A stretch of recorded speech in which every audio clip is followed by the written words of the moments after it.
Bueno, buenos días. Espero que ya puedan verme. Antes que nada me presento para muchos de ustedes que no me conocen. Mi nombre es... Entiendo que me están escuchando bien, ¿correcto? Creo que sí. Mi nombre es Tomás Merlos, soy socio del estudio UHI Macho y Asociados en Argentina. Y bueno, un poco la idea de este ciclo de internacionalización de negocios es tratar de ahondar en lo que tiene que ver con salir de Argentina, salir a hacer negocios, hablando de qué tipo de estructuras son las más convenientes para salir a hacer negocios fuera de Argentina, y de eso vamos a estar hablando hoy, de estructuras holdings.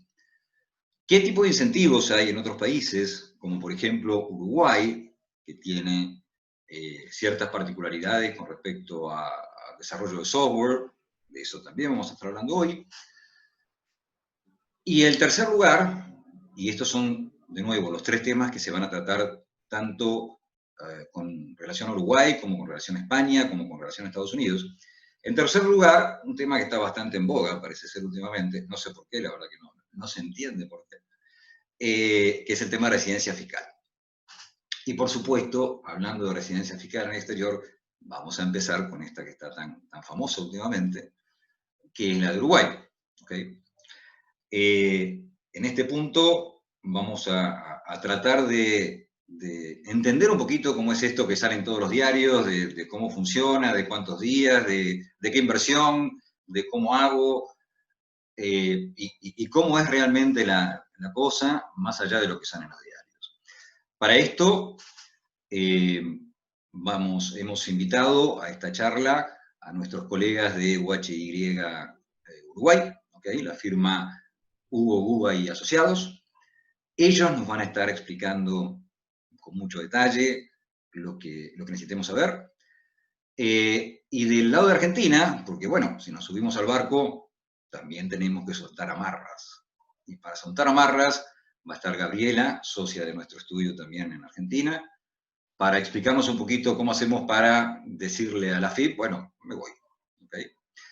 En esos términos, y en esto es lo que va a estar girando la charla de hoy, les pido a todos, si tienen preguntas, las vayan enviando. Tienen una parte de Q&A, de preguntas que pueden ir completando. Las vamos a responder todas al final, ¿okay? Para estar un poquito más ordenados. La idea es que las charlas no sean de más de 15 minutos, con lo cual todos deberíamos estar libres y un poquito más informados, si todo sale bien, en menos de una hora. ¿Okay? Para esto le voy a dar paso a mi buen amigo Hugo Guba, que es socio director de Guba y Asociados en Uruguay. Él va a ser el que nos introduzca un poquitito el webinar de hoy, y ya los estoy dejando con él directamente. Hugo, adelante, por favor. Hugo, estás sin micrófono. Perdón. Adelante. Perdón. Buenos días a todos. Estaba agradeciendo a Tomás la apertura y la bienvenida, bueno, y a todos ustedes por destinarnos estos minutos para intentar explicarles cuáles son las bondades de ser residente fiscal uruguayo y las expectativas que tiene el gobierno sobre traer hasta por lo menos 100.000 residentes fiscales uruguayos que residan legalmente en el exterior. Y para ello entendemos que tenemos una ventaja competitiva Uruguay, tenemos una ventaja competitiva por ser hermanos y pegados con Argentina, hoy por esta coyuntura que nos toca vivir, pero que bueno, con la esperanza de que esto afloje rápidamente. Y eso es muy beneficioso para todos, porque no tenemos costos de ticket aéreo para ser residentes en otro lugar del mundo, porque no tenemos costos asociados.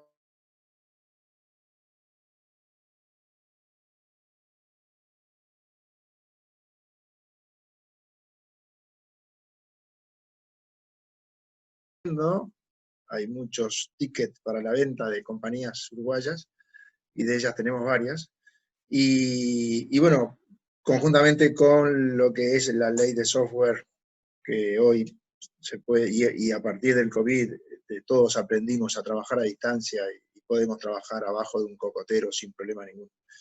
Así que de eso se va a tratar la charla de hoy, y para ello hay dos especialistas de nuestra firma que saben mucho de lo que es la tributación local e internacional, y entonces simplemente quería darle esta bienvenida, agradecerles a todos por la participación, y escuchar a los que saben sobre este tema, que para ello estudian mucho siempre, y son la contadora Stephanie Santos y el contador Martín Rubinstein, que nos van a estar hablando sobre cómo hacer esto fácil y rápido para poder convertirse en ciudadano fiscal uruguayo, con la ayuda de la oficina de Buenos Aires, que por supuesto, cuando uno entra a residir fiscalmente en un territorio, deja de aportar en otro,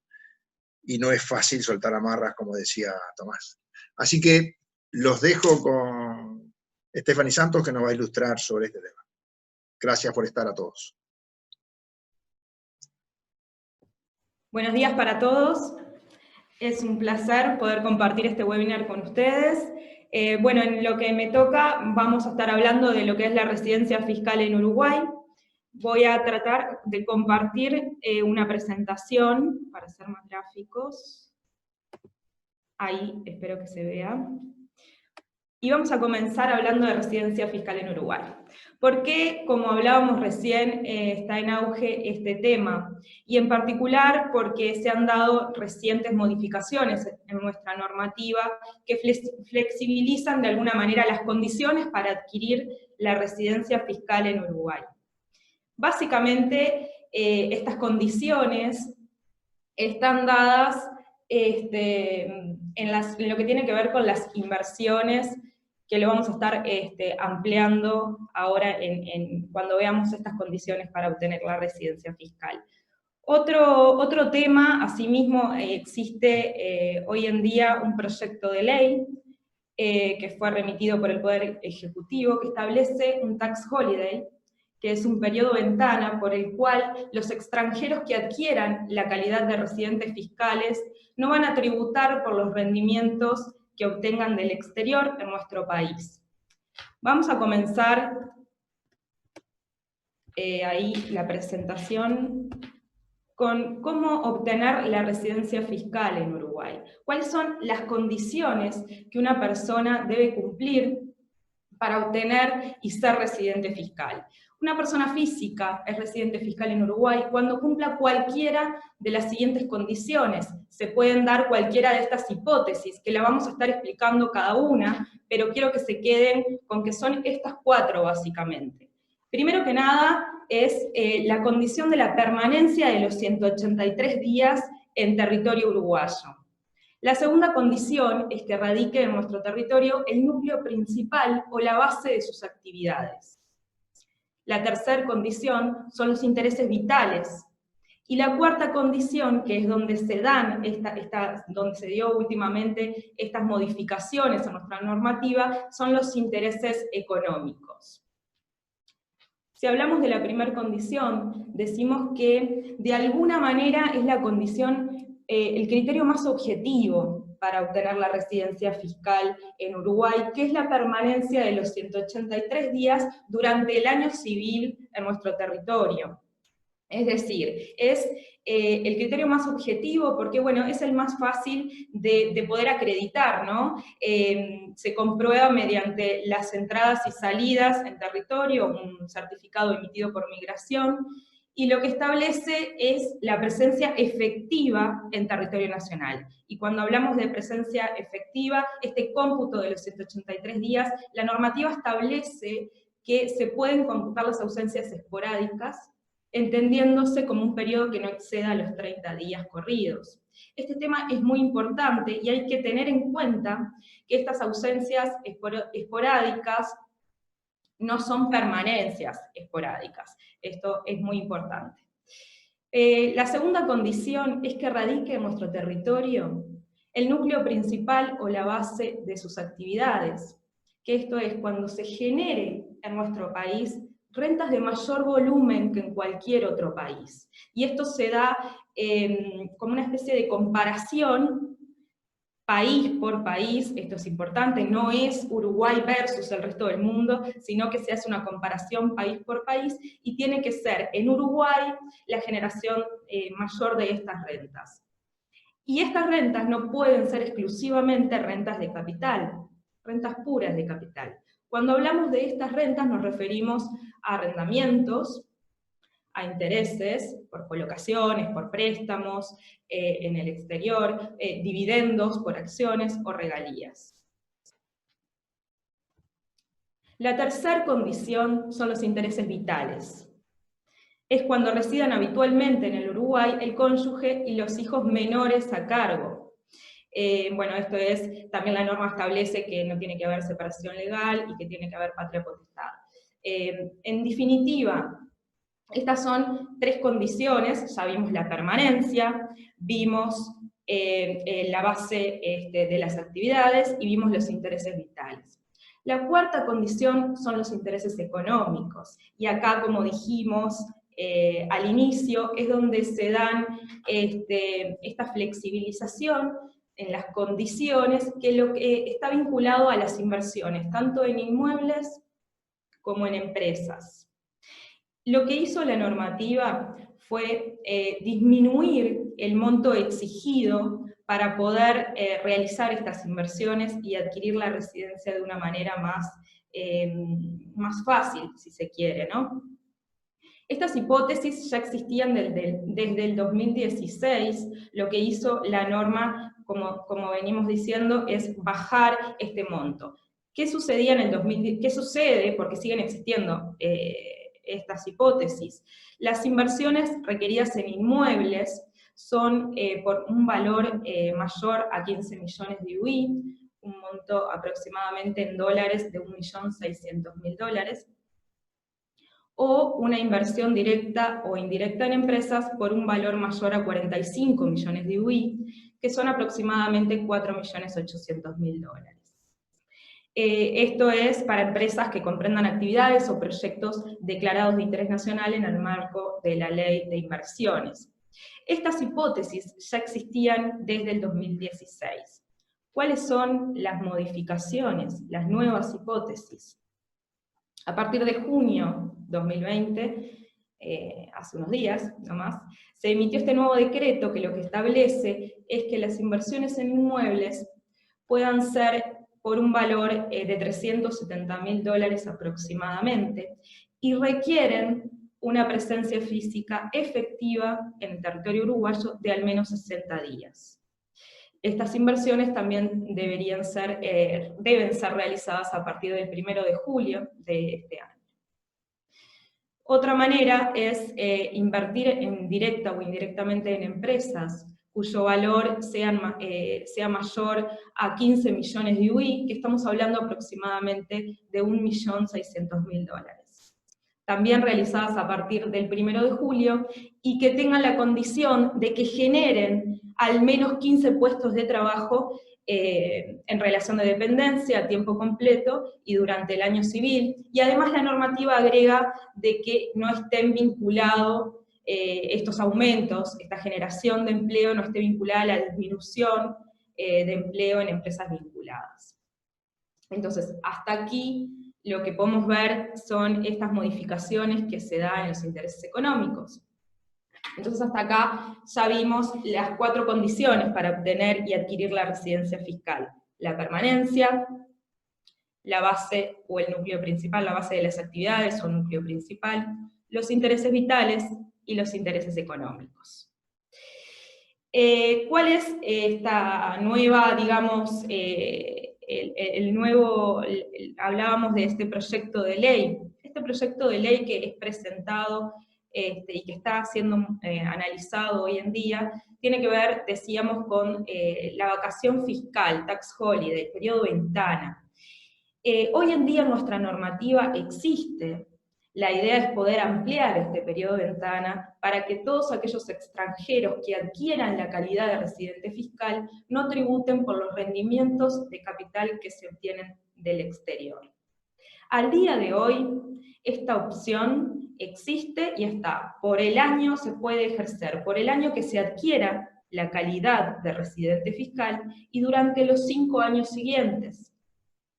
Ahora este proyecto de ley lo que establece es esa extensión que pasaría a ser para todos aquellos que adquieran la calidad de residentes fiscales desde el 2020 inclusive, tener este periodo, ampliar esta opción, ejercerla desde el ejercicio que se obtiene, o sea, 2020, y por un periodo de 10 años más. O también se maneja la posibilidad, tienen la opción de tributar el IRPF. El IRPF es el impuesto a la renta de las personas físicas, que pagarían por ser en calidad de residentes fiscales. Esta tasa tiene una alícuota del 12%, y en esta opción se permite hacer la opción de reducir esta tasa al 7%. Y esta opción es desde que adquiero la calidad de residente. Así que, si yo tengo la residencia fiscal por 2020, puedo tomar cualquiera de estas dos opciones. O el periodo ventana, de no tributar por el año que adquiero la calidad de residencia fiscal más 10 años, o la posibilidad desde el día 1 tributar a la tasa del 7% en lugar del 12%. ¿Qué sucede con aquellas personas que ya tienen la calidad de residentes fiscales y están haciendo uso de lo que hoy hablábamos de la vacación fiscal de los 5 años? Bueno, se establece obviamente en la exposición de motivos, la realidad es que no se quiere perjudicar como una forma de estimular es que quienes adquirieron esta residencia fiscal puedan tomar esta opción y descontar los años que ya transcurrieron en este periodo ventana. ¿Bien? Hasta aquí vamos con, ya fuimos explicando un poquito de qué se trata toda esta modificación, este cambio, que sin duda es un gran atractivo para los extranjeros y que tiene la finalidad de que vengan a invertir a Uruguay y que puedan hacer negocios en Uruguay, y también tiene que ver con una decisión, esto es muy importante, una decisión genuina y lo que implica tomar esta decisión, que es venir a nuestro país. Vamos a estar charlando un poco de eso. Ahora, ¿qué sucede con todas aquellas personas los extranjeros que adquieren la calidad de residente fiscal? ¿Cómo tributan en Uruguay? Este es otro atractivo también, en definitiva. El sistema tributario uruguayo tiene algunas características, si lo comparamos con otros países, que son muy efectivas, muy atractivas para los extranjeros. Vamos a estar hablando de estos dos impuestos. En primera instancia, el impuesto a la renta. Las personas que adquieran la calidad de residentes fiscales no tributan por las rentas inmobiliarias en nuestro país, ni los incrementos patrimoniales. Esto es, si tengo un inmueble arrendado y recibo rentas de alquileres, no tributo por estas rentas. Asimismo, si vendo acciones, por ejemplo, no tributo por esta venta de acciones. Tampoco, ya hablamos del tax holiday respecto al impuesto a la renta, y tributan por rentas de fuente uruguaya la tasa del 12%, los dividendos al 7%. También el impuesto al patrimonio, no tributan por los activos en el exterior. Y el patrimonio neto de las personas físicas se graban por un monto a partir de los $100.000 a la tasa del 0,3% a 0,6%, y solamente por el patrimonio situado en territorio nacional y a valores fiscales. Bueno, hasta aquí un resumen. Estamos a las órdenes por cualquier duda o ampliación sobre la residencia fiscal. Y bueno, comentarles esto, y me resta decirles bienvenidos a Uruguay. Y cualquier duda, a las órdenes. Le doy paso a Gabriela, que nos va a estar contando sobre, en definitiva, la residencia fiscal en Argentina. Muchas gracias. Bueno, Gabriela. muchas gracias, Stephanie. Bueno, muy buenos días a todos. Bueno, un gusto estar compartiendo con ustedes este webinar. Y bueno, después de haber escuchado a Stephanie y las ventajas que ofrece, fiscales que ofrece Uruguay, realmente nos da ganas de irnos a todos. Y bueno, básicamente lo que yo quiero explicarles un poquito a cada uno de ustedes es básicamente cómo soltarle la mano al fisco argentino. Voy a compartir con ustedes unas diapositivas, unos slides, como para ir explicando un poquito esto de a qué nos referimos con la baja de residencia fiscal argentina. Porque, a ver, si bien nuestra intención cuando decidimos dejar un país, lo más importante es realizar una verdadera mudanza, ¿sí? Que sea real y efectiva, si realmente queremos dejar de ser residentes argentinos. Si no, siempre comienza el problema de realmente si soy o no soy residente argentino, cuántos días tengo que estar en Argentina, por qué estoy, cuánto tiempo tengo que estar, si bien prácticamente lo explicó Stephanie, o sea, para ser residente uruguayo tengo que estar 183 días en Uruguay, pero ¿qué pasa? ¿Cómo suelto la mano a este fisco argentino que realmente hoy por hoy nos tiene demasiados abrumados, con tasas de impuestos demasiado altas, con un impuesto a las ganancias, donde tributamos no solo por rentas argentinas, sino por cualquier renta que tengamos en cualquier parte del mundo? Como así también el fisco nos tiene atado con los bienes que nosotros poseemos, no solamente en Argentina, sino en el resto del mundo. Y obviamente las tasas son cada vez más altas y se entiende básicamente de todos aquellos que quieren hacer inversiones o vivir, digamos, no tratando de mantener todo el tiempo al fisco, sino por el contrario es de poder producir y de tener tasas fiscales que sean un poco más tentadoras a la hora de querer hacer algún negocio. Y entendemos perfectamente la situación y lo que está planteando hoy Uruguay. Por eso desde este lado lo que queremos hacer es, bueno, quienes decidan irse a Uruguay, es decir, bueno, a ver, ¿cómo nos ayudan ustedes a que en cierta manera podamos dejar el fisco argentino? A ver, por un lado lo que vamos a ir planteando es cómo llevamos a cabo la pérdida de esa residencia fiscal y a partir de qué momento causa efecto esa pérdida de residencia fiscal. Cómo evitamos en cierta medida la doble residencia, por eso les decía que si vamos a dejar Argentina, tiene que haber una mudanza efectiva, ¿sí? Algo real, no decir porque Uruguay lo tenemos muy cerca, voy y vengo todo el tiempo, porque eso no va a dar las pautas de que somos residentes de Uruguay.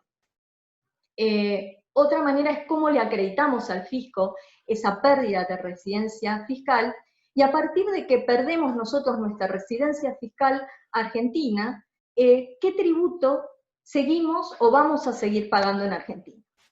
Vayamos por la primera parte de cómo llevar a cabo esta pérdida de residencia fiscal en Argentina. Primero, podemos obtener desde un punto de vista legal la pérdida de residencia fiscal en Argentina es porque tenemos la residencia permanente en un estado extranjero. Uruguay nos otorga esa residencia permanente y nosotros podemos ya empezar a ser no residentes fiscales argentinos. Pero atentos, ¿cuándo comienza a tener efecto esa residencia, esa pérdida de residencia fiscal argentina? Es a partir del primer mes, mejor dicho, el primer día del mes inmediato siguiente a aquel en que Uruguay me otorgó la residencia. Supongamos el caso que Uruguay me otorga la residencia el 31 de octubre del 2020, ¿sí? Entonces, yo a partir del 1 de diciembre del 2020 dejo de ser residente fiscal argentino. Otra situación, y que muchos me lo plantean, bueno, Gabriela, a ver, si yo tengo una residencia permanente en Uruguay, ¿necesito tener también una residencia fiscal para dejar la residencia fiscal argentina? No necesariamente, no es así. Simplemente lo que pide el fisco argentino es tener una residencia permanente en el Estado extranjero. La otra situación es una situación de hecho. Yo me voy del país durante un periodo de 12 meses y pierdo mi residencia argentina. Ahora, en ese periodo de 12 meses, en realidad, a ver, muchos me dicen, sí, yo me voy un año, pero que no puedo volver más a la Argentina. Sí, podés volver, pero no te tenés que exceder del periodo de 90 días. O sea, podés tener entradas transitorias en Argentina, ¿sí? Acá en el siguiente slide les comento, o sea, es una permanencia continua o alternada en el país por un periodo que no exceda los 90 días. Y esos 90 días a partir, o sea, ¿cómo cuento esos 90 días que yo estoy en Argentina? Los cuento a partir del día siguiente a aquel en que ingresé al país hasta el día de mi partida. Por lo tanto, si nosotros todavía no tenemos una residencia permanente en un estado extranjero, y en realidad estamos teniendo una permanencia durante un periodo de 12 meses, tenemos que ser muy rigurosos a la hora de poder determinar nuestras entradas y salidas del país. Otras de las cuestiones que nosotros determinamos para ver estas entradas y salidas del país, o mejor dicho, bueno, yo ya me instalo en Uruguay, y que esto también lo planteó Stephanie. ¿Qué es lo que tenemos que tener para decir, bueno, yo dejé de ser residente argentino?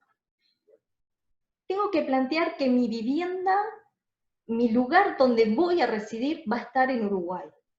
Tengo que tener una residencia permanente en Uruguay, de manera tal de que voy a tener todo mi núcleo familiar, mis ingresos, parten de un lugar distinto al que es Argentina.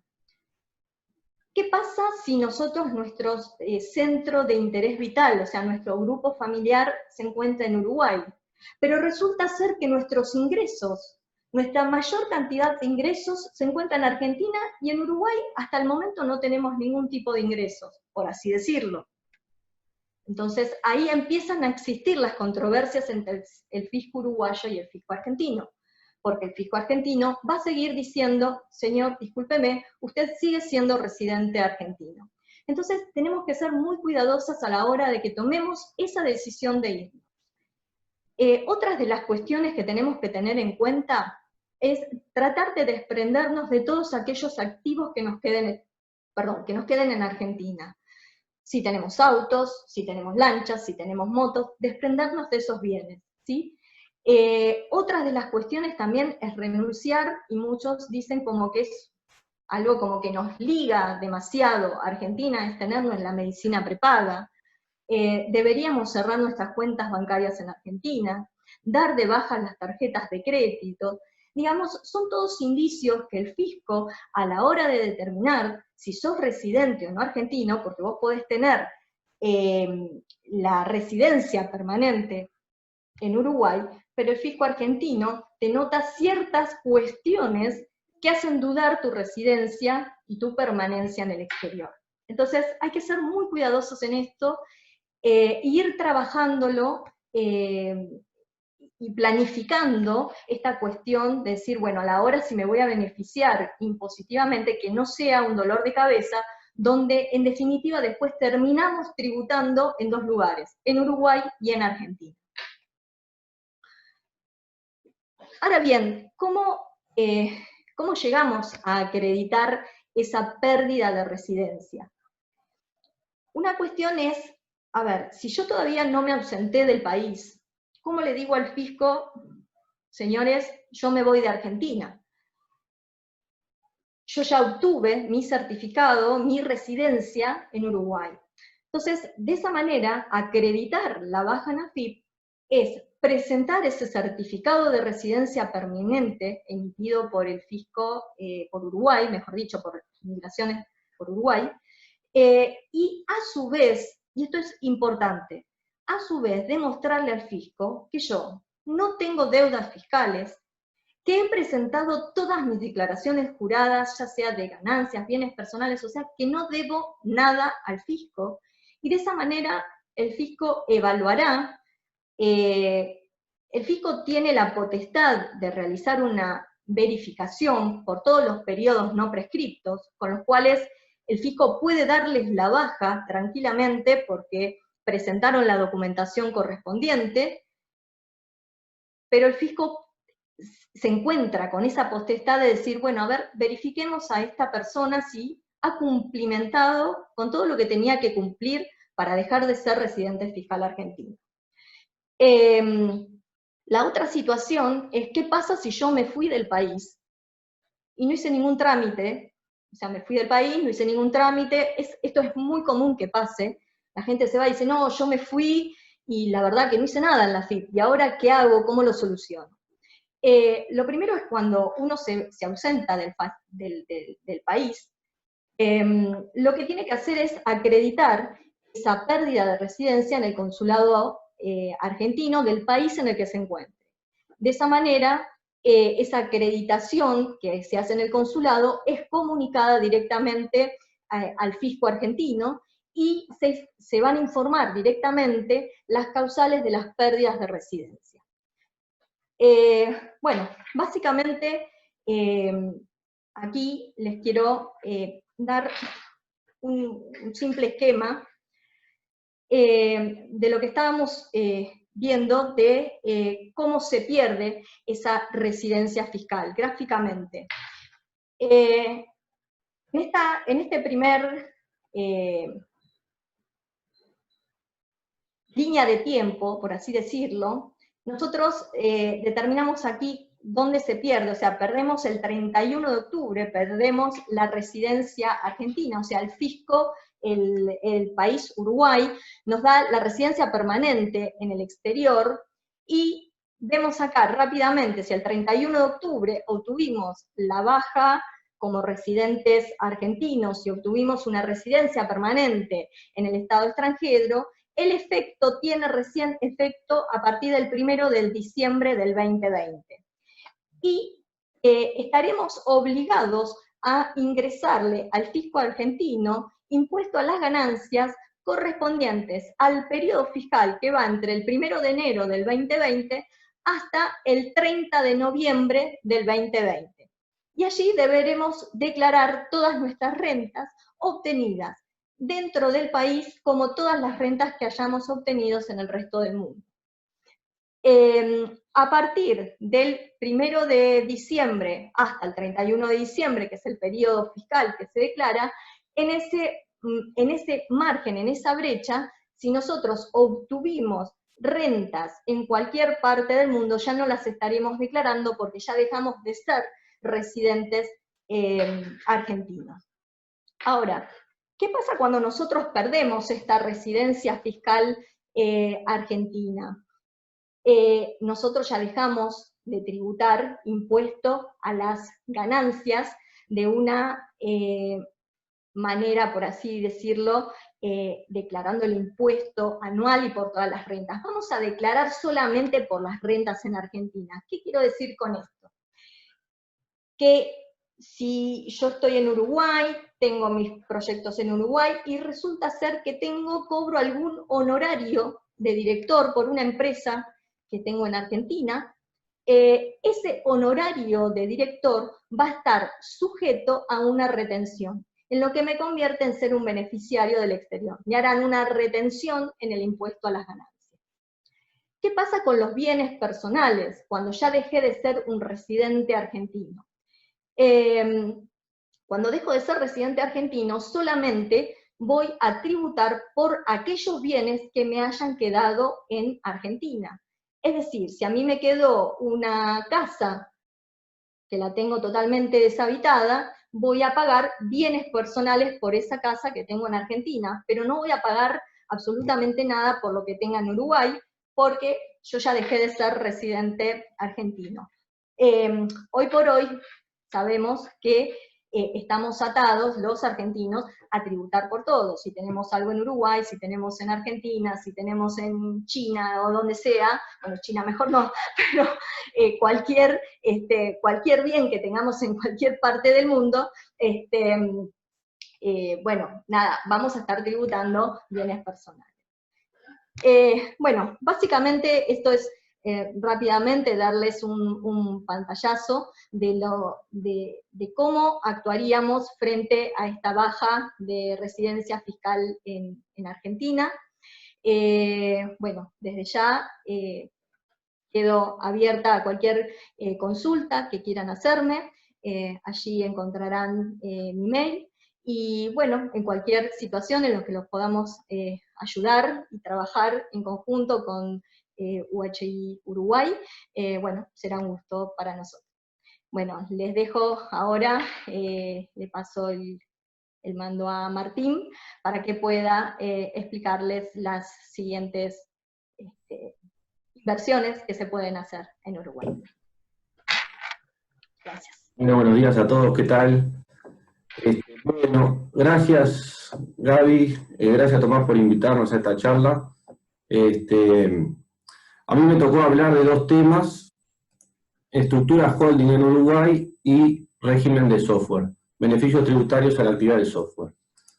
Vamos a poner la presentación. Perdón. La difícil tarea de hablar sobre estos dos temas en 20 minutos.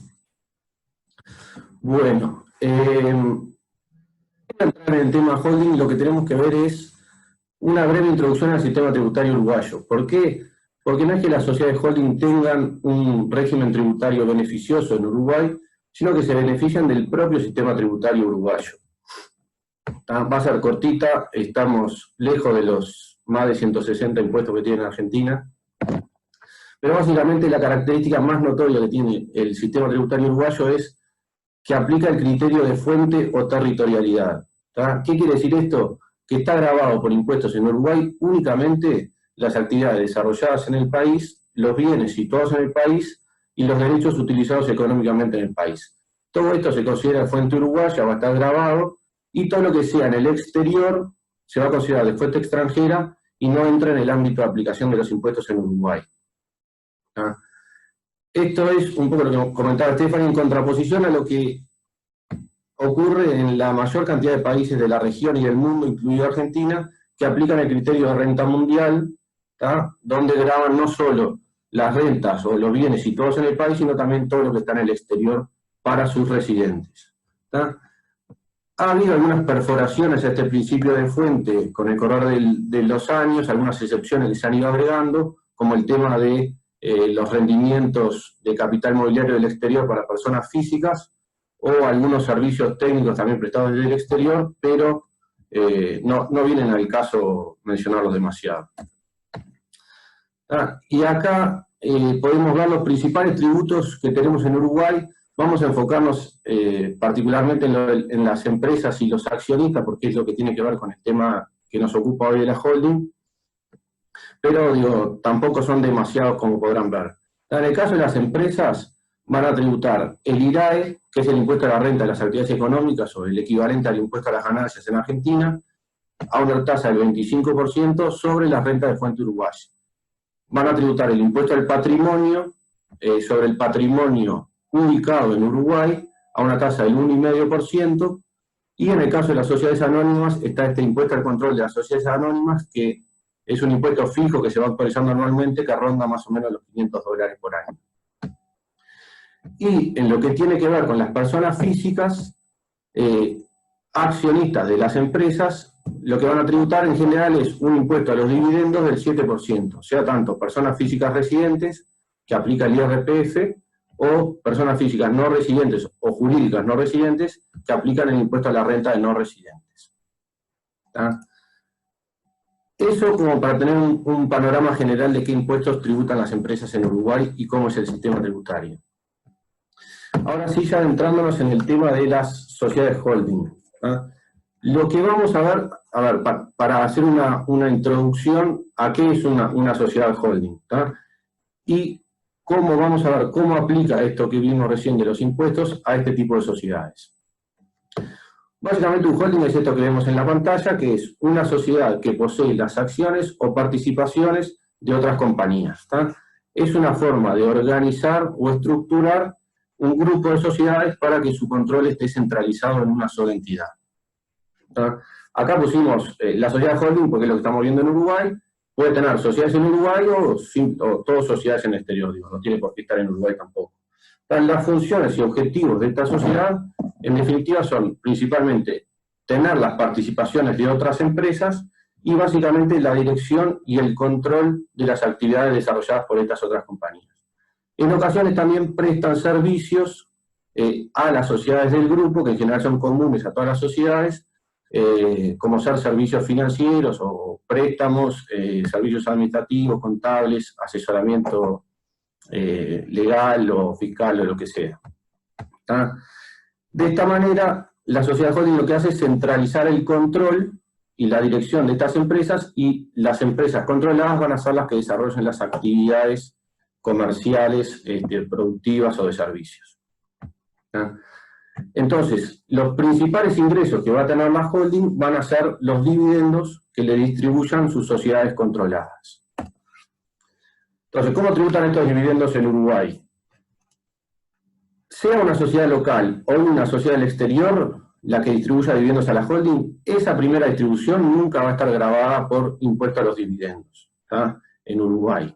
O sea que los va a poder permanecer la holding sin tributar. Luego, la segunda distribución de la holding a los accionistas sí va a estar grabada en el caso que las rentas que hayan originado esos dividendos hayan estado grabados por impuesto a la renta en Uruguay, que es lo que pasa con una sociedad uruguaya.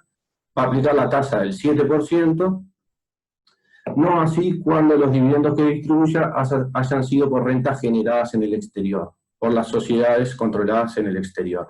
¿Tá? Entonces, lo que permite esto es crear una estructura que mejora el manejo y el control de las sociedades del grupo sin agregar carga tributaria adicional, no solo sin agregar, sino que también permitiendo beneficiarse en algunos casos por este propio diferimiento tributario que hay por mantener los dividendos en la holding, e incluso por la aplicación de convenios de doble imposición, que permiten en general aplicar en algunos casos tasas reducidas para los dividendos distribuidos desde el exterior. Acá vemos cómo tributan la holding por las actividades básicas que en general tienen. Por la tenencia de acciones, no van a tributar el impuesto al patrimonio, sea tanto que tenga acciones de sociedades locales o del exterior. Tampoco va a tributar impuesto a la renta por el resultado por tenencia de esas acciones en caso que incrementen su valor. La venta de acciones sí va a tributar impuesto a la renta en Uruguay la holding en caso que venda acciones de sus sociedades controladas locales, no va a tributar por las sociedades que venda del exterior.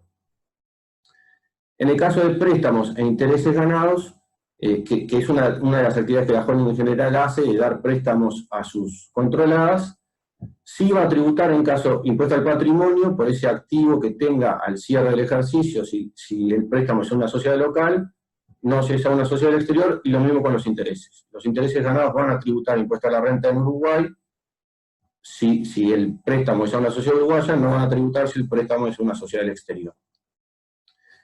Con respecto a los servicios técnicos, bueno, acá vemos un poco lo que veíamos de fuente uruguaya y actividades desarrolladas en Uruguay. En este caso, como los servicios sean tanto de apoyo gerencial o contable o el servicio que sea, en tanto los servicios se prestan desde Uruguay, independientemente que sea a una controlada local o a una controlada del exterior, como se prestan desde Uruguay, sí van a estar grabados por impuesto a la renta en Uruguay, independientemente del destino que tengan. Y los dividendos que ya vimos, en ningún caso van a estar grabados por impuesto a la renta para la holding. Con respecto a estos servicios técnicos, una puntualización. Hay una actividad promovida en Uruguay que es en los centros de servicios compartidos, que son sociedades pertenecientes a grupos multinacionales que justamente se dedican a prestar estos servicios de back office, como servicios contables, administrativos, pueden ser logísticos, de apoyo, etcétera, a las sociedades del grupo. Cuando una sociedad de estas se instala en Uruguay y cumple determinados requisitos en cuanto a cantidad de personal a contratar y inversión en capacitación y demás, puede obtener exoneraciones de interesantes que van hasta el 90% del impuesto. Y por último, para cerrar el tema holdings, listarle los países con los que Uruguay tiene convenios de doble imposición vigentes. De la región tenemos Argentina, Paraguay, Ecuador, Chile. En el caso de Argentina no es un convenio modelo tradicional del estilo de la OCDE, pero sí tiene un método para evitar la doble imposición. Y otro comentario en cuanto al de Italia, que si bien ratificado por el gobierno uruguayo, aún no está vigente. Bien, hasta acá el tema holdings. Vamos a entrar ahora con el tema del régimen promocional para la actividad de software, que es otro de los puntos que nos pidieron tratar. Fuimos a hacer esta presentación a Argentina, creo, el año pasado, porque hubo una modificación a partir del 2018 para el régimen del software, que resulta beneficioso también. A modo introductorio, el software es uno de los regímenes promocionales a los impuestos que tenemos acá en Uruguay. Hay otros, hay de carácter general, como lo son las zonas francas, los puertos libres, el régimen de promoción de inversiones, de parques industriales y tecnológicos, que aplica a cualquier sector de actividad, y los hay sectoriales, que además del software hay regímenes promocionales preferenciales para las actividades de trading, de construcción, de forestación, bueno, que vimos de centro de servicios compartidos, call center, turismo, hay nuevos como el cannabis medicinal también, la biotecnología, etc. Vamos a ver el del software, pero bueno, por lo menos saben que están todos estos otros. Algunas cuestiones previas a entrar en el régimen, para entender, porque es un tanto complicado la aplicación de la exoneración, para entender por qué se hizo de esta manera. Los beneficios a la actividad del software, a los desarrolladores, no son nuevos. En Uruguay venían, acá está el 2007, que fue la reforma tributaria que hicimos, pero ya venían desde antes del 2001. Sin entrar en demasiado detalle sobre la historia, sí ver, el nuevo régimen empieza a regir a partir del 1 de enero de 2018. Lo que hay que tener presente es que antes de esa fecha lo que teníamos en Uruguay era una exoneración para la venta de software hacia el exterior, o sea, la exportación de software, y no estaba exonerada la venta de software en el mercado local. O sea, teníamos esa distinción en función del destino. Y por otro, saber que estos cambios que se hicieron a partir del 2018 no surgen por iniciativa del gobierno de turno que teníamos en ese momento, sino más que nada por presiones y compromisos asumidos por Uruguay en materia de cooperación fiscal internacional. Básicamente, porque la OCDE observó algunos regímenes preferenciales que tenía Uruguay, como el de zonas francas, el de software también, básicamente por estos temas de sustancia y ring fencing. Sustancia porque muchas veces el software se desarrollaba en el exterior y se vendía desde Uruguay para aprovechar los beneficios fiscales, o sea, no tenía una sustancia de desarrollo en Uruguay, y el ring fencing es lo que veíamos de distinto tratamiento tributario en función de que el destino de la venta sea residente o no residente. Entonces, las modificaciones que se introdujeron a partir del 2018 fueron: se eliminó la discriminación de la exoneración según el destino de la venta, era uno de los requerimientos de la OCDE, y el nuevo sistema se distinguió en dos apartados distintos, que van a aplicar distintas exoneraciones. Por un lado, el software desarrollado que se registra como propiedad intelectual en Uruguay, tiene que ser en Uruguay, y por otra parte, todos los otros productos no registrables y servicios vinculados a la actividad de software. Entonces, ¿cómo aplica la exoneración? Acá vamos a ver justamente por qué se complicó un poco el tema de la exoneración, porque el gobierno no quería perder esa parte de recaudación que tenía del software para la venta local. O sea, no quiso exonerar todo, tanto local como al exterior, porque eso le implicaba una renuncia fiscal. Entonces, ideó este régimen, que vamos a ver que es un tanto engorroso de aplicar. Para los productos registrables, para el software registrable como propiedad intelectual, lo que vamos a tener es esta ecuación que nos va a determinar un coeficiente de exoneración. Por un lado, en el numerador vamos a tener los gastos y costos directos incurridos por el desarrollador para desarrollar ese activo registrable. En entre los que vamos a tener también los servicios contratados con partes no vinculadas, sean residentes o no residentes, y los servicios contratados con partes vinculadas residentes. ¿Tá? Eso lo vamos a multiplicar por 1,3. Después vamos a ver por qué se usa este múltiplo.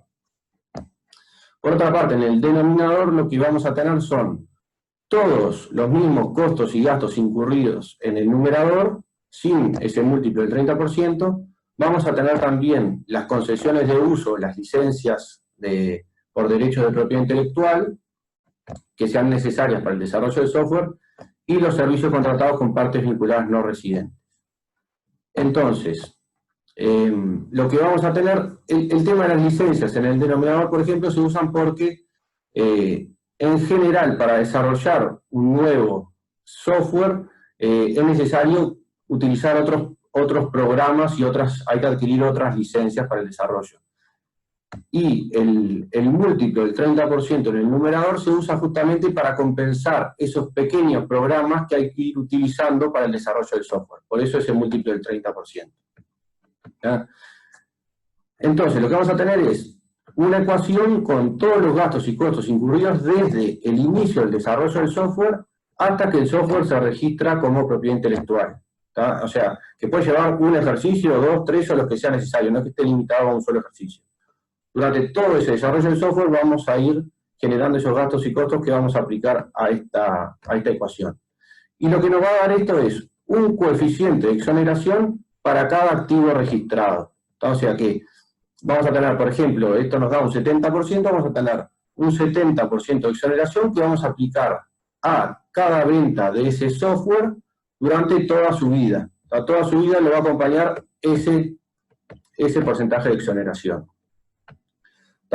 En el caso que se registre una versión 2, va a tener un nuevo porcentaje y así sucesivamente. Eso es en cuanto al software registrable como propiedad intelectual. ¿Cuál es el otro software, el no registrable? ¿Tá? Acá, a su vez, abarca dos tipos distintos de desarrollo.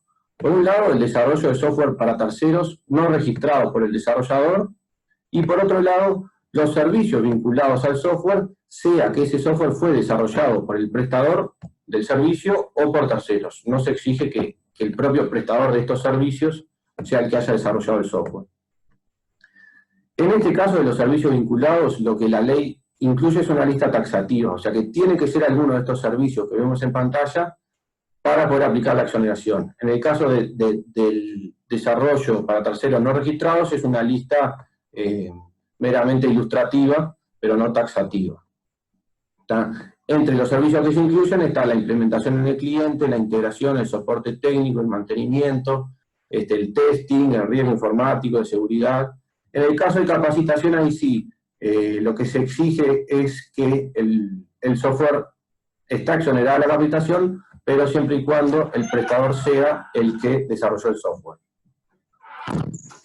Entonces, ¿cómo aplica esta exoneración acá? Va a haber que cumplir dos condiciones, básicamente vinculadas a la sustancia que veíamos, para verificar que el software haya sido desarrollado en Uruguay. Por un lado, los gastos y costos directos incurridos en Uruguay para esos servicios o desarrollos tienen que ser mayores al 50% de los gastos y costos directos totales de la empresa vinculados a ese servicio. Y por otro lado, va a tener que emplear a tiempo completo recursos humanos acordes a los servicios prestados, calificados y remunerados adecuadamente. Entonces, lo que vamos a tener es, si una empresa cumple con estas dos condiciones, va a estar 100% exonerada. Si una empresa no cumple, va a estar 100% grabado. O sea, lo que no hay un coeficiente, sino que o se está íntegramente exonerado o íntegramente grabado. Y lo que va a tener que hacer es la empresa, cada ejercicio, calcular que cumpla con estas condiciones para poder seguir aplicando la exoneración. Entonces, básicamente lo que tenemos es un régimen para productos registrables como propiedad intelectual, que va a ser un análisis registro de registro, y vamos a tener un porcentaje de exoneración que va a acompañar al activo toda su vida, y por otra parte, otro régimen distinto para los servicios, que se hace un análisis por empresa y por ejercicio, y se va a estar o 100% grabado o 100% exonerado.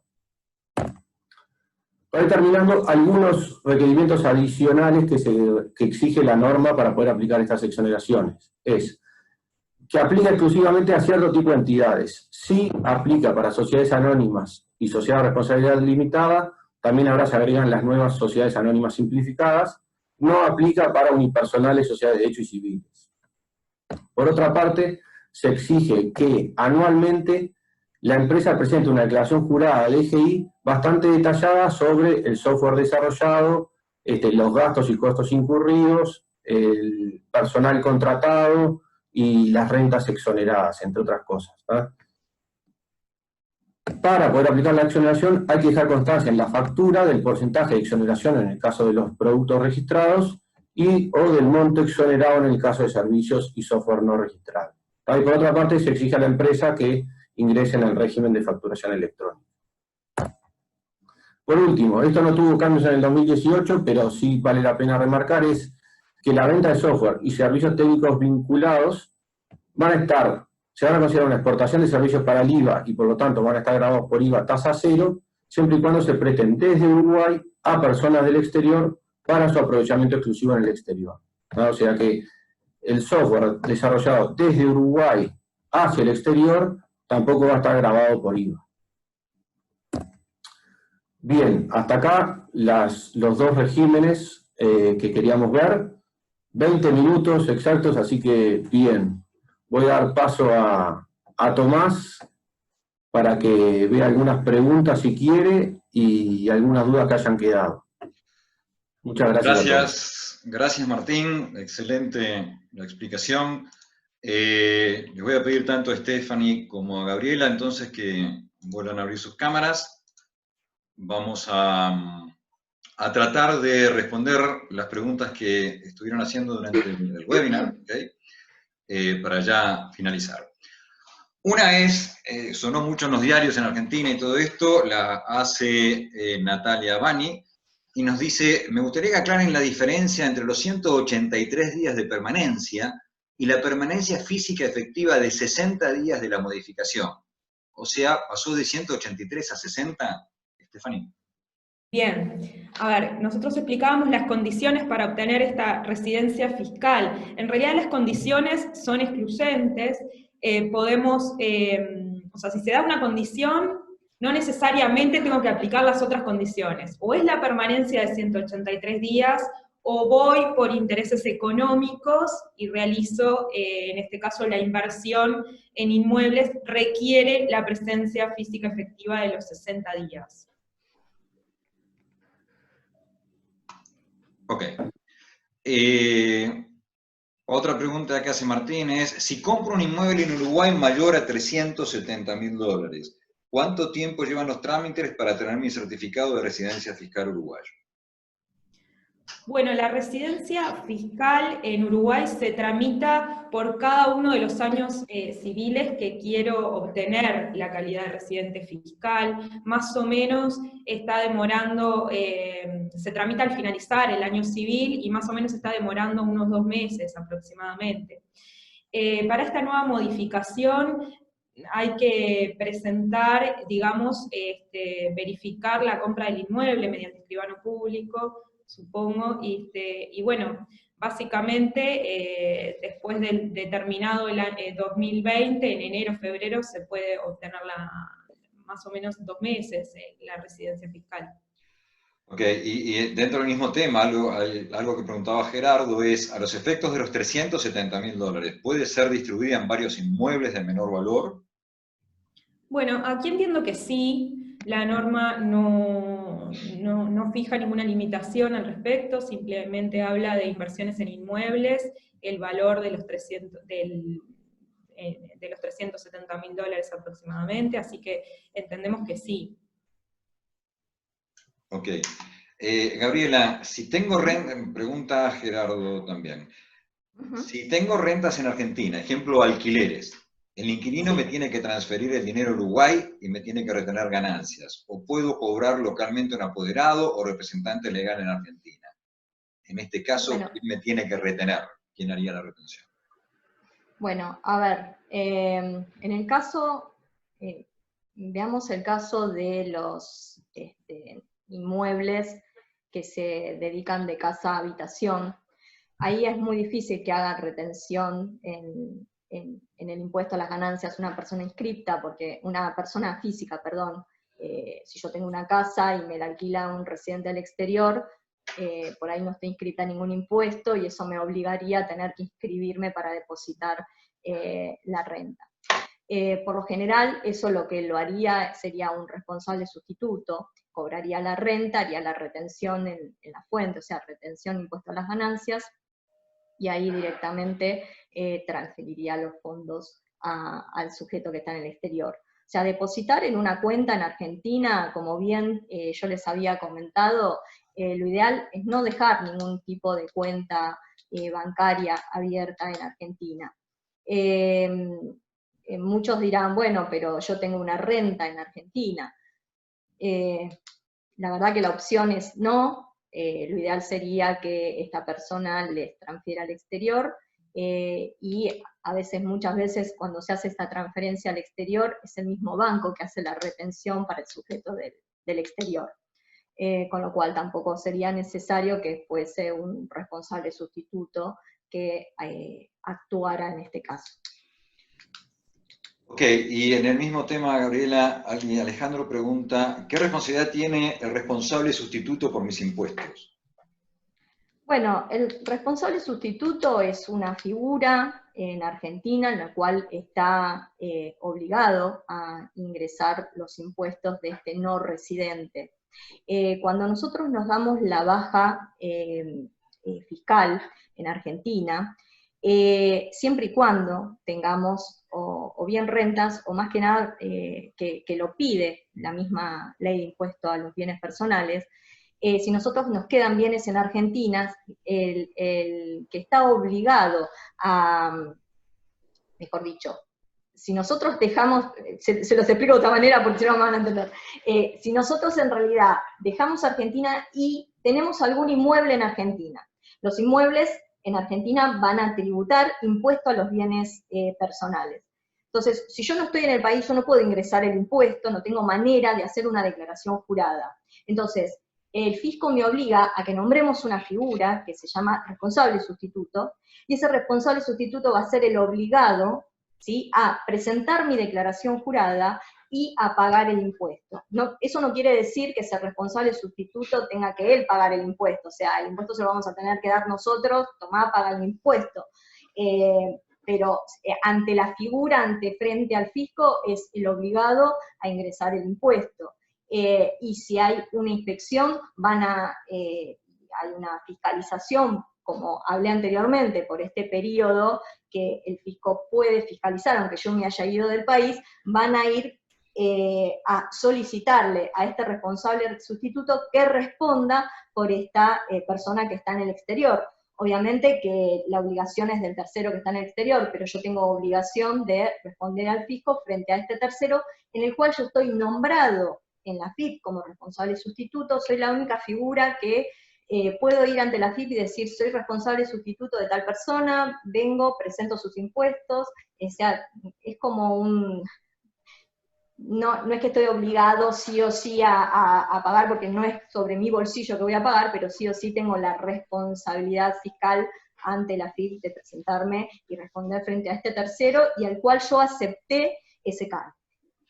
Gracias, Javi. Martín, mi amigo José está preguntando, para el caso de la exoneración en otros servicios, entre paréntesis no registrados, el coeficiente mayor a 0,5, ¿hace que la exoneración sea total o solo por el porcentaje que dé, por ejemplo, el 67%? No, en el caso de los software desarrollados no registrables, se está 100% exonerado o 100% grabado, en la medida que los gastos incurridos en Uruguay sean mayores al 50% de los gastos totales incurridos, va a estar 100% exonerado. Ok. Y dentro del mismo tema, Martín, Lucila pregunta, ¿se puede hacer una sociedad que tenga bienes inmuebles en el exterior e inversiones financieras únicamente? ¿Aplican los mismos impuestos que vimos con la holding? Sí, los impuestos, lo que hablábamos, o sea, No es que los impuestos que hayamos visto aplican exclusivamente para las holdings, sino que son los impuestos que aplican a cualquier sociedad en Uruguay. O sea que si nosotros armamos una sociedad en Uruguay que va a tener inmuebles en el exterior, esos inmuebles van a estar situados en Uruguay, no van a pagar impuestos al patrimonio en Uruguay. Si estuvieran alquilados y generaran rentas, esas rentas tampoco van a tributar en Uruguay. Y si tuviera inversiones financieras, a ver, con el tema de las inversiones financieras sí se puede hacer una puntualización. En la medida que las inversiones financieras sean propias de la empresa, o sea que, yo que sé, capaz que genera rentas y las va reinvirtiendo, etcétera, eso tampoco va a quedar grabado. Ahora, si las inversiones financieras fueran de la persona interponiendo esa sociedad para aprovecharse de que no paga, ahí capaz que sí, si la persona reside en Uruguay, el accionista, sí se considera que cuando distribuya dividendos, esas inversiones financieras las hizo el accionista y no la entidad. Ahí, digo, esa puntualización, pero sí, digo, se puede hacer perfectamente. Ok, disculpen, voy tratando de unificar las preguntas por temas, pero es un poco difícil porque van surgiendo distintas preguntas y realmente son muchas. Manu, esto es para Steffi, ¿hay que comprar una propiedad de 380.000 por persona o solo una por matrimonio? Bueno, en realidad lo que habla es la persona física que adquiera la calidad. Por lo tanto, acá tiene que estar a nombre de la persona física la inversión, que adquiera la calidad de residente fiscal. Claro. Okay.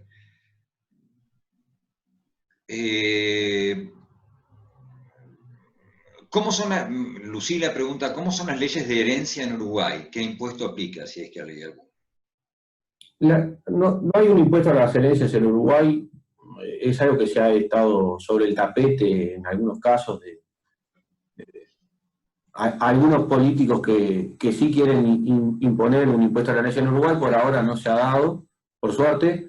Lo que sí hay es, o sea, hay un impuesto a las transmisiones patrimoniales, ya que en el caso que los sucesores hereden inmuebles, van a estar pagando un impuesto del 3% sobre el valor catastral de ese inmueble, que en general es bastante menor al valor de mercado, pero básicamente es por el traspaso en la propiedad de inmuebles, no es un impuesto a la herencia propiamente dicho, lo pagan cuando se compran y venden inmuebles entre vivos también,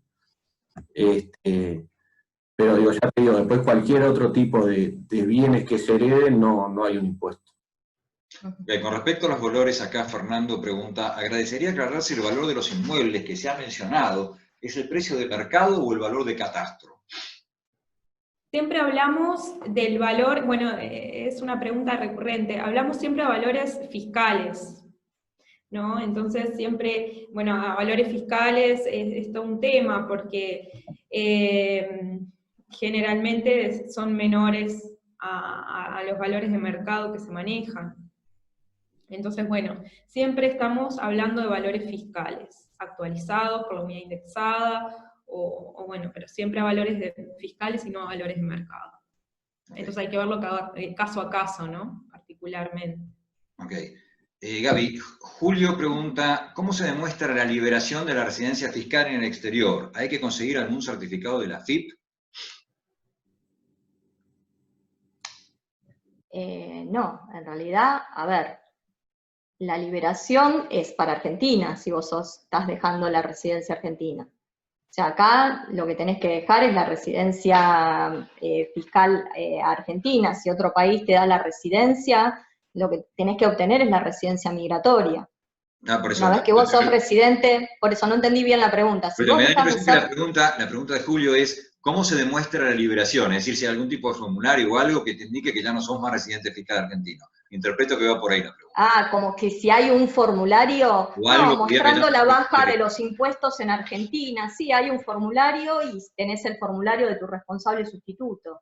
Con lo cual, donde tenés una persona nombrada en Argentina, tenés las bajas, o sea, tu constancia de inscripción en Argentina va a estar en 0, o sea, no vas a tener ningún impuesto que acredite inscripciones, impuestos en Argentina, y la constancia de baja de todos los impuestos, y un domicilio, porque esto sí es importante. sí o sí, cuando nosotros vamos a darnos la baja fiscal en Argentina, sí o sí tenemos que registrar en AFIP el domicilio del exterior. Sí o sí tenemos que tener un domicilio, si sea en Uruguay o en el país donde nosotros vayamos a vivir. Hay que decirle a la AFIP, señores, yo voy a estar viviendo en este domicilio. A partir de este momento yo tengo esta residencia fiscal, no residencia fiscal, sino tengo la residencia permanente en un estado extranjero, donde deberá adjuntarse a la AFIP esa documentación de esa residencia permanente en el estado extranjero, habiendo hecho una declaración jurada vía sitio web de AFIP, donde se informa ese domicilio del exterior y a su vez informamos quién es nuestro responsable sustituto. Voy a aclarar, porque me han hecho una pregunta, y rápidamente como para cerrar el tema que viene a colación esto, cuando nosotros hablamos de responsable sustituto, el responsable sustituto tiene que estar en Argentina. Si yo me voy a vivir a Uruguay, no puedo nombrar a Pepe que está en Uruguay para ser mi responsable sustituto en Argentina. Eso no es así. Un no residente argentino puede tener varios responsables sustitutos. Puede tener el responsable sustituto, fulano de tal, por los bienes, por la casa, por una cuenta bancaria, pongamos la cuenta bancaria, aunque no debamos tenerlo, por una cuenta bancaria que tengo en Argentina. Ese responsable sustituto va a hacer mi declaración jurada por esos bienes que tengo en Argentina. También tenemos responsables sustitutos como las sociedades. ¿Por qué? Porque los argentinos tributan, ¿sí? Residentes y no residentes, tributan por la participación societaria en Argentina. Entonces, quien va a actuar como responsable sustituto para ese impuesto va a ser la misma sociedad, ¿sí? Ok, excelente. Bueno, eso quería aclarar. Acá Ariel pregunta si el responsable sustituto puede ser una empresa o una persona física tiene que ser. Bueno, lo que acabo de aclarar, en realidad es una persona física. En el único caso que va a ser una sociedad, va a ser en el caso de pagar el impuesto de bienes, acciones y participaciones de la sociedad. Es la misma sociedad que paga el impuesto de ese accionista argentino. Ok, pero en el caso de que haya un rodado o algo por el estilo, quien paga bienes personales tiene que ser, el responsable y sustituto tiene que ser una persona física, ¿estamos de acuerdo? Tiene que ser una persona física residente en Argentina. Perfecto. Carlos, otro gran amigo, hace dos preguntas. No quedó claro lo de los 370 por persona.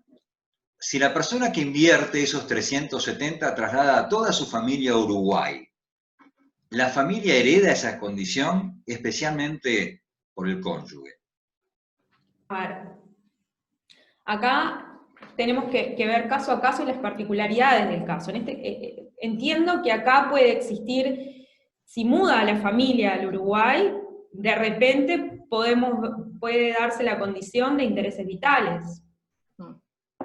Ahora, si el tema es definir por qué condición voy a obtener la residencia fiscal y por persona física. Es decir, una de las cuestiones que podemos ver es, bueno, intereses vitales o intereses económicos, y dentro de los intereses económicos es la inversión que se realiza de los $370.000 en inmuebles, y que además esta condición de la inversión en inmuebles requiere la presencia física. Esta es la modificación que hablábamos hoy. Entonces, repito, las condiciones, basta con que se dé una de todas las condiciones para poder adquirir esa calidad de residente fiscal. Y bueno, evidentemente hay que hacer un análisis caso a caso y ver las circunstancias particulares de la persona física. La que adquiere la calidad de residente fiscal es la persona física, no las familias. Eso capaz que creo que hay que aclarar. Ok, y la segunda parte de la pregunta de Carlos es, ¿qué pasa si cobro una jubilación en Argentina? ¿Cómo la cobro? ¿Aplica alguna retención al transferirla a Uruguay? Bueno, respondo yo eso. No, Si uno cobra una jubilación en Argentina, lo que tiene que pedir es que le transfieran esa jubilación en un banco en Argentina, pero no opera ningún tipo de retención si es que cobra una jubilación mínima. Si no, va a tener las retenciones como tiene acá en Argentina, siendo residente, que va a ser retención de ganancias por los montos aplicables, pero no, directamente hace el trámite en el banco para que esa jubilación la cobre directamente en el Uruguay. Ok. Gustavo pregunta, en nuestro caso, tanto mi socio como yo nos iríamos a Uruguay a vivir. En Argentina tenemos una SRL donde somos socios gerentes en partes iguales. ¿Podemos seguir siéndolo?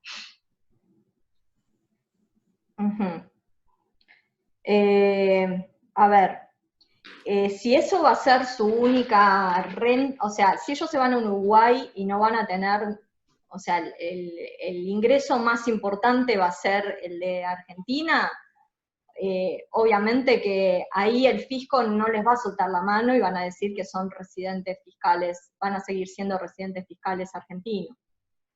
Creo que Stephanie, no sé si me equivoco, pero vos habías mencionado anteriormente en tu charla que un poco se veían cuáles eran los ingresos que se tenían entre Uruguay y otro país, o sea, si tenías ingresos en distintos lugares para determinar dónde estaba esa residencia, ¿no es cierto? O sea, es así, ¿no es cierto? No estoy equivocada. Es la condición de la base de actividades. Por eso, entonces, lo que hay que tener presente, o sea, si vamos a...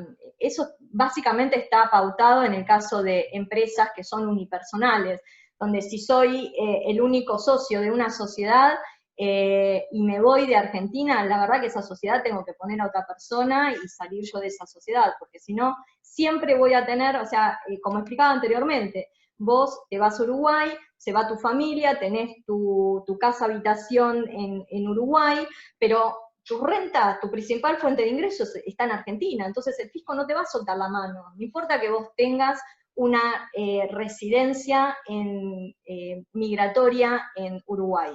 Tu fuente principal de ingresos es Argentina, entonces el fisco va a decir, no, vení acá y pagame los impuestos acá. No sé si quedó respondida, pero bueno, creo que cada caso, Tomás, me parece, sí, las preguntas... por ahí o sea, cada caso hay que verlo puntual, me parece, no sé, Martín se me ríe ahí, pero cada situación es un mundo, entonces creo que estamos dando respuestas bastante globales, pero bueno, hay que... Sí, porque además, ¿no? además nos estamos enfocando por ahí en un perfil impositivo, pero vamos a ser realistas también. Por ejemplo, IGJ requiere que la mayoría del directorio sea residente argentino, residente que viva en Argentina, ¿no?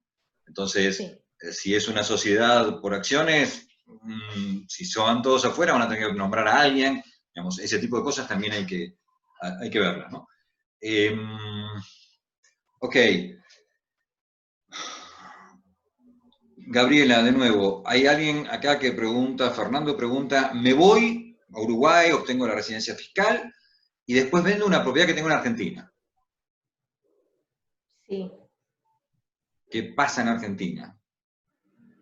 Bueno, ahí hay que evaluar, en realidad, si vende la propiedad la va a estar vendiendo obviamente el responsable sustituto. Si es una propiedad anterior al 2018, una propiedad que tiene anterior al 2018, le van a hacer, va a tener que pagar otro impuesto en Argentina. O sea, Argentina no deja de pagar impuestos, o sea, aunque te vayas, seguimos pagando impuestos. Te van a hacer una retención del 1,5% en la venta de ese inmueble, y en el caso de ser un inmueble anterior, estará pagando impuesto a las ganancias por la venta de ese inmueble. Y obviamente va a responder en eso el responsable sustituto, que está acá, ¿no? Si no está acá, no va a poder vender el inmueble. Mucha gente se va y la duda es, bueno, que me fui, pero ahora tengo que volver para hacer el trámite de venta. No, para eso está el responsable sustituto, para eso se lo nombra. Ok. Martín, José pregunta, en el caso de los servicios de desarrollo de soportes lógicos y servicios vinculados, ¿será condición necesaria la inclusión de la constancia de monto de la exoneración? en caso de omisión de tal constancia, la totalidad de las rentas generadas en el ejercicio por los servicios no estarán exoneradas del IRAE, pudiendo revertir tal situación hasta el ejercicio siguiente. Sí. Sí, adelante, Martín. El tema de la condición de la facturación es así, es una condición mediante la cual, si no se cumple, no se está exonerado. O sea, tiene que constar en la factura el monto exonerado o el porcentaje de exoneración en caso que se trate de soportes lógicos registrados. Pero el hecho de no incluirla en la factura ya hace caer la exoneración.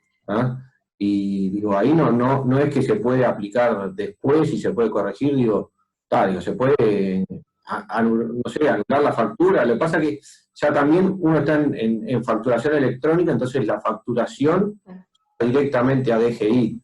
O sea, hay que ser cuidadosos a la hora de facturar para incluir la exoneración en la factura, porque si no, se puede estar en caso de una fiscalización de DGI que te diga que la exoneración no aplica por no haber incluido eso en la factura.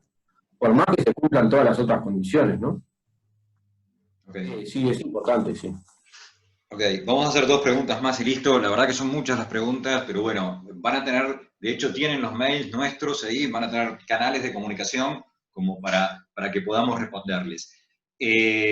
Martín pregunta, si en una empresa uruguaya uno de los accionistas es un holding del exterior, ¿cómo tributa? Bueno, ahí lo que tributa es una empresa uruguaya que es un holding del exterior, el accionista. La empresa, sí, lo que va a tributar ahí es el impuesto a la renta de los no residentes, la holding del exterior, por los dividendos que le distribuye a la sociedad uruguaya, que se le va a retener la propia sociedad uruguaya al 7%. O sea, la sociedad local distribuye 100 pesos de dividendos, le va a retener 7 y le va a mandar al exterior 93, a la holding del exterior.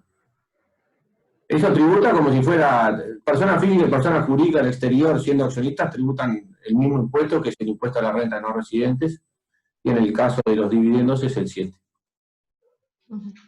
Ok, y la última pregunta también para vos, Martín, de Leonardo. ¿Puede haber un único accionista? ¿Es necesario que haya un accionista local? ¿Y qué pasa con los directores? Me supongo que se referirá si hacen falta directores locales. Sí, puede haber un único accionista. En la CSA lo que se exige, puede haber un único accionista en caso que se trate de una sociedad anónima. No se puede constituir con un único accionista, pero en general las sociedades anónimas se compran ya constituidas y puede haber uno. Los socios fundadores tienen que ser más de 2. En el caso de la CSRL sí se exige que sean más de 2 socios. El hecho de que quede uno solo es causal de disolución de la sociedad. Y en el caso de las nuevas sociedades anónimas simplificadas, sí puede ser un accionista y las puede constituir un único accionista sin problema. Ese accionista no tiene por qué ser residente, no tiene por qué ser persona física tampoco. Y en cuanto a los directores, también pueden ser residentes, pueden ser no residentes. Digo, ahí no hay exigencias en ese sentido. Ok. Bueno, realmente quedan todavía muchas preguntas, no queremos seguir estirando esto. En la pantalla que están viendo tienen nuestros mails, pueden contactarnos sin ningún problema a cualquiera de nosotros y vamos a derivar o trabajar en conjunto para evacuar las dudas que tengan de ambos lados. Sigo sin entender el motivo por qué la gente pregunta tanto el tema de la residencia fiscal en Uruguay, la verdad es que me llama la atención. Pero bueno, señores, les agradecemos muchísimo, muchísimas gracias Martín, Hugo, Stephanie, Gaby, creo que hemos logrado aclarar unos cuantos puntos. Los esperamos en el próximo webinar, que va a ser la semana próxima, exactamente creo que es el 28, perdón, creo que es el 28, con el tema, los mismos temas, pero en España y Portugal. Así es que gracias a todos, el webinar se va a estar grabando, más allá de que podemos distribuir los materiales que ustedes quieran, este webinar se grabó y próximamente va a estar colgado en las páginas de cada uno de nuestros estudios, tanto en Uruguay como en Argentina. Gracias nuevamente y nos vemos en el próximo. Adiós. Hasta luego. Gracias.